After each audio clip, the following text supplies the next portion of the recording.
పూర్వము ఉత్తానపాతుడు అనే మహారాజు ఉండేవాడు. ఆ రాజుకు ఇద్దరు భార్యలు. మొదటి భార్య సుచరిత, రెండవ భార్య సునీత. ఆ రాజు ఇద్దరు భార్యలతో రాజ్యాన్ని చక్కగా పరిపాలించేవాడు.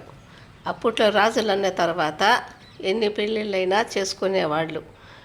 అప్పుడు వాళ్ళకి ఇద్దరు భార్యలకు ఒక్కొక్క కుమారుడు జన్మించాడు. పెద్ద కుమారుడు పెద్ద కొడుకు పెద్ద భార్యకు, చిన్న భార్యకు పుట్టారు. ఆ తర్వాత వాళ్ళు ఎట్లయినా కూడా కానీ రాజు భార్యలు ఇద్దరు ఎడముఖము పెడముఖంగా ఉండేవాళ్ళు. వాళ్లకు ఒకరిని చూస్తే ఒకరికి కాదు. అయినా కూడా తలాకొక కొడుకు పుట్టారు. వాళ్ళు నా కొడుకు గొప్ప అని అనుకునేవాళ్ళు. వాళ్ళలో ఎక్కువగా పెద్ద భార్య బాధ పెట్టేది. నా కొడుకే నాకు ఎక్కువ, నా కొడుకే రాజ్యానికి రాజు కావాలా అనేసి కూడా రాజుతో పోరాడుతూ ఉండేది. చిన్న కొడుకు ఎక్కడ రాజ్యం ఇస్తాడో అని కూడా ఆమె చిన్న భార్య ముందరనే పెద్ద భార్య చాలా బాధలు పెట్టేది. ఆమెదే పెత్తనముగా ఉండేది. ముందు భార్య సుచరిత. సునీత అనే ఆమె కొంచెము సాధు స్వభావంగా మౌనంగా ఉండేది. కళ్ళల్లో కన్నీళ్లు పెట్టుకొని చాలా వరకు బాగా మౌనంగా ఉండి తన పనేదో తను చేసుకొని కొంచెము ప్రేమగా ఉండేది. కానీ ఆమె పెట్టే బాధలకు తను చాలా బాధపడేది. తను బాధపడినా పర్వాలేదు, తన కుమారుని కూడా ఆమె తక్కువగా చేసి మాట్లాడేది. ఇప్పుడు ఏ విషయంలో కూడా కానీ రాజ్యంలో అన్నిట్లోనూ తన పెద్ద భార్య చెప్పేది, తన కుమారుడే రాజ్యానికి రాజుగా ప్రకటించాలి. ప్రతి ఒక్క విషయంలోనూ పెద్ద భార్య తన కుమారునికి ఎక్కువగా ప్రాధాన్యత ఇవ్వాలని ఆమె ఎక్కువగా రాజును కోరేది. ఇలా జరుగుతుంటే ఒకనాడు రాజు ఆ ఇద్దరు బిడ్డలను అట్లా వనవిహారానికి తీసుకొని వెళ్ళాడు. వనవిహారానికి తీసుకొని వెళితే తర్వాత వాళ్ళు తిరిగి వచ్చిన తర్వాత పెద్ద భార్య అది చూసి, ఆమె పేరు సుచరిత, చూసి వీళ్ళు ఇద్దరిని సమానంగా నువ్వు తోటలోకి తీసుకొని వెళ్తావా, కాబట్టి నా కుమారుని నువ్వు తీసుకువెళ్ళాలి, వీడిని తీసుకొని వెళ్ళరాదు, వీడికి నా కొడుకుతో నడిచే అధికారం కూడా లేదు అని చిన్న కొడుకును రెండో భార్య కుమారుని కొంచెము హేళన చేసింది. అది చూసి చిన్న భార్య కొడుకు చాలా బాధపడ్డాడు మానసికంగా. ఆ రోజుల్లో ఎక్కడ పోవాలన్నా కూడా పెద్ద భార్యదే పైచేయిగా ఉండేది. ఆమె బిడ్డనే గొప్పగా నలుగురిలో పరిచయం చేయడం కానీ ఎక్కడ పోవడం కూడా గౌరవ మర్యాదలు అన్నీ కూడా పెద్ద భార్య బిడ్డకే ఉండాలని పెద్ద భార్య కోరుకునేది. ఇలాగా ఒకరోజు అంతఃపురం బయట తోటలో ఉత్తనపాతుడు అనే రాజు కూర్చొని ఉన్నాడు. కూర్చొని ఉంటే ఆయన ఇద్దరు బిడ్డలు, ముందు భార్య బిడ్డ, రెండో భార్య బిడ్డ అట్లా అంతఃపురం బయట గార్డెన్లో తోటలో ఆడుకుంటున్నారు. ఆడుకునేటప్పుడు సుచరిత ముందు భార్య బిడ్డ వచ్చి ఉత్తానపాతుడు రాజు తొడపైన కూర్చున్నాడు. తొడపైన కూర్చున్న తర్వాత అది చూసి రెండవ భార్య కుమారుడు చిన్న కొడుకు ఆ బాబు కూడా వచ్చి తన రెండో తొడ ఉంటుంది కదా, రెండో తొడ మీద కూర్చున్నాడు. వాళ్ళిద్దరూ ఒక తొడ పైన కూర్చొని ఉన్నారు. ఇద్దరు భార్యకు సంబంధించిన కుమారులు ఇద్దరు. అప్పుడు ముందు భార్య రాజు దగ్గరికి వచ్చింది. రాజు దగ్గరికి వచ్చి ఇద్దరు బిడ్డలు ఆ తొడ మీద కూర్చొని ఉండేది చూసి ఆమె సహించలేకపోయింది.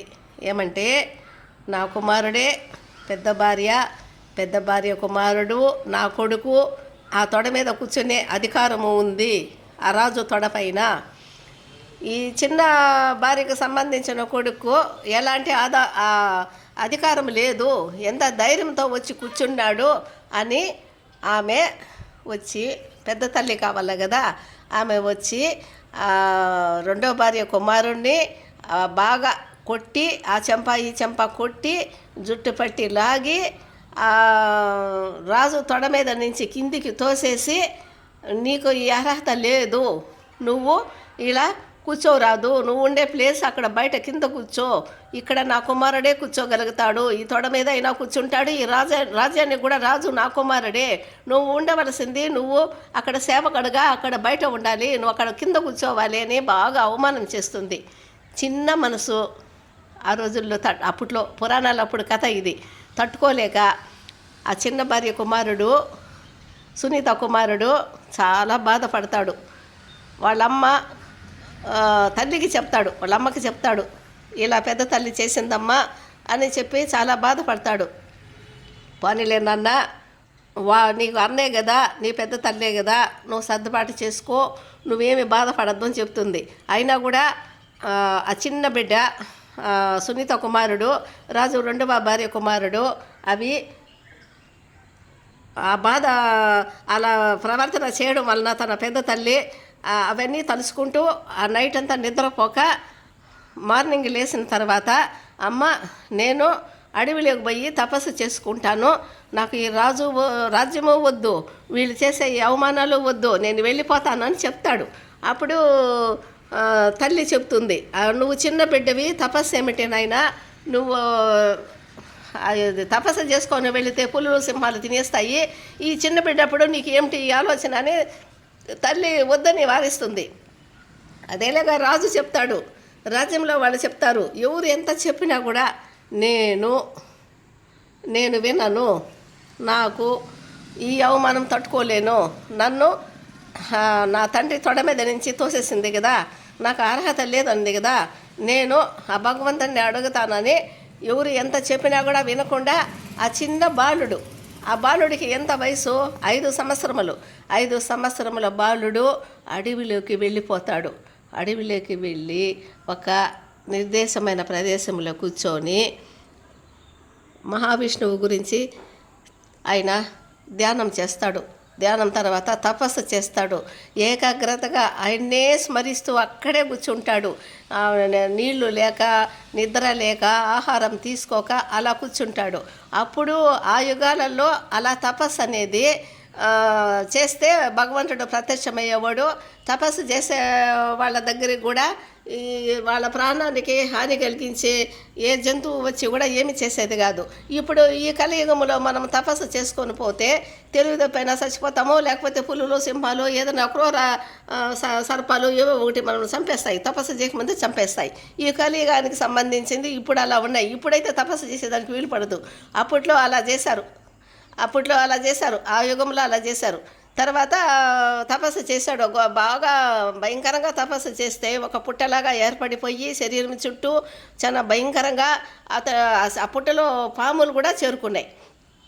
అలా తపస్సు చేసి బాగా ఒకే నిష్టతో తపస్సు చేస్తాడు. ఒంటి కాలు మీద నిలబడి లాస్ట్కి ఏకాగ్రతగా తపస్సు చేస్తాడు. అప్పుడు మహావిష్ణువు ప్రత్యక్షమయ్యి, నాన్న నువ్వు చిన్నవాడివి, నువ్వు ఏ కష్టం వచ్చి ఏ బాధ వచ్చి నువ్వు తపస్సు చేశావు, నీ కోరిక ఏమిటి అని అడుగుతాడు. అప్పుడు చెప్తాడు, ఇట్లా నా పెద్ద తల్లి నా తండ్రి తొడ మీద కూర్చునే అర్హత లేదని, రాజ్యం లేదని, నీకు ఇంత ఎత్తులో నువ్వు కూర్చుంటావా, నువ్వు కూర్చోవలసింది నువ్వు కింద అని తోసేసింది. ఆ బాధ నేను తట్టుకోలేక నేను నీకు తపస్సు చేశాను స్వామి, నా మనశ్శాంతి లేకుండా నన్ను ఇంత బాధలు పెట్టారు కదా వాళ్ళు, ఆ బాధ తట్టుకోలేకపోయినాను అని చెప్తాడు. అప్పుడు మహావిష్ణువు చిరునవ్వు నవ్వి, నువ్వు అందరికంటే కూడా నీ తండ్రి తొడ కాదు, నువ్వు అందరికంటే ఎత్తుగా ఉండే ప్రదేశంలో నువ్వు శాశ్వతంగా నిలిచిపోతావు, ఆకాశంలో ఎప్పటికీ ఉండిపోతావు అని చెప్తాడు. అప్పుడు అలా తపస్సు చేసిన బాలుడే ధ్రువుడు. ఆ ధ్రువుడు ఇప్పుడు మనకు ఆకాశంలో చిన్న నక్షత్రమయ్యి తూర్పు సైడ్ మనకు కనిపిస్తుంది. ఆకాశంలో అన్ని నక్షత్రాల కంటే కూడా ఎత్తుగా కనిపించే ధ్రువుడే ఆ రోజు ఉత్తానపాతుడు అనే చిన్న భార్య కుమారుడు ధ్రువుడు.